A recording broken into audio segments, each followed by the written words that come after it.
Well, good evening, Excellencies, ladies and gentlemen. I know that you're waiting for the main course, and I'm going to give you the main course very soon. With some bad news, I would say. Let me share some numbers with you. 3.5 million displaced persons caused by climate change, 98% of them displaced due to climate shocks. 90% of the current refugees come from countries affected by climate disasters. These are, of course, not very promising numbers, and I'm sorry because these are the bad news. In the last 20 years, the 68 most vulnerable countries have lost 1/5 of their wealth due to climate-related disasters.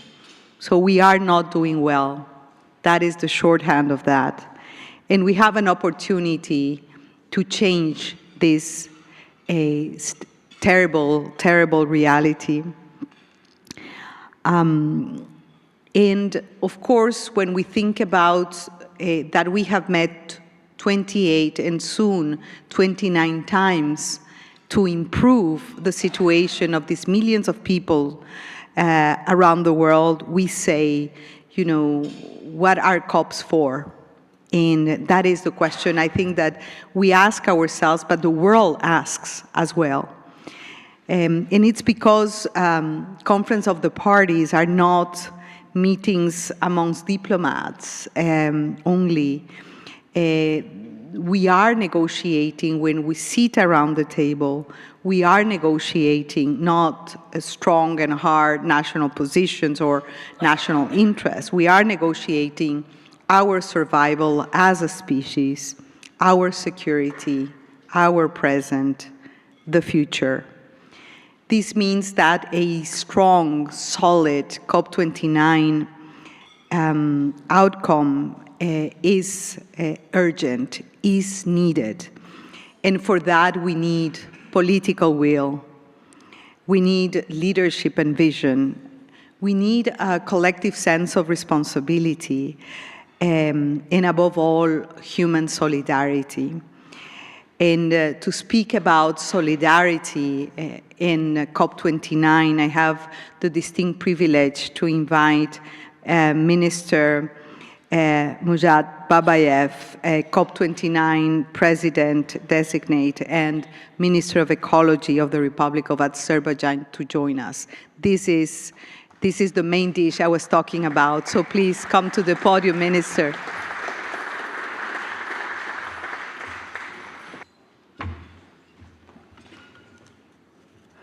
Excellencies, colleagues, friends, good evening.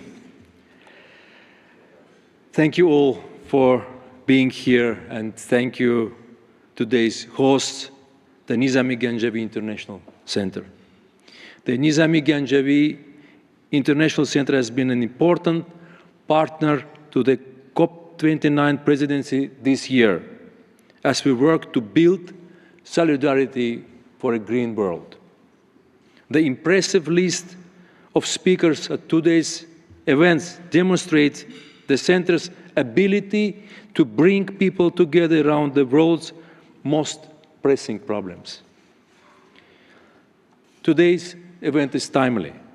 The COP process and the multilateral system rely on our ability to act with a wider perspective, prioritizing the collective good over individual interests. As we confront the shared and existential challenge of climate change, solidarity will be fundamental to our success. Azerbaijan has a proud history of fostering international solidarity. Situated between East and West, North and South, we have been a bridge between nations and cultures for centuries. We host COP29 as an emerging economy that understands the challenges, needs, and ambitious of developing country parties. We have rich experience in running multilateral diplomacy, most notably through our chairmanship on the non-alignment movement.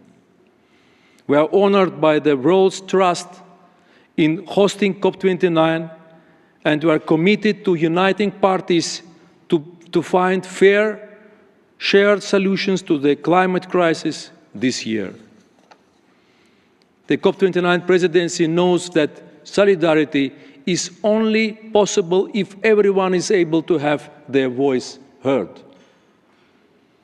That's why inclusivity is one of our guiding principles for the year. We strongly believe that inclusive process is the very best way to produce inclusive outcomes, and we are taking action to make that happen, both for party and non-party stakeholders.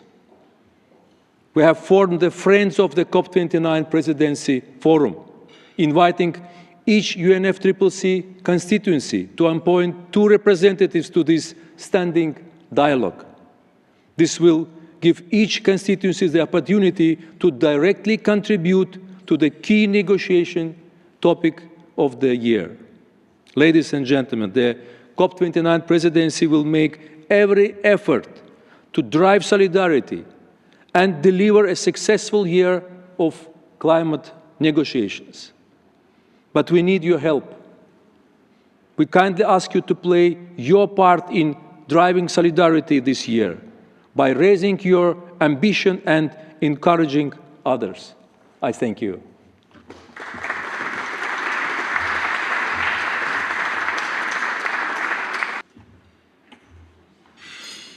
Thank you, Your Excellency Minister, and dear Ms. Espinosa. As I believe that I can tell, on behalf of the board members and members of NGIC, that NGIC is committed to the success of the COP29, and we will do our best to be more assistance and also to make sure that it's successful.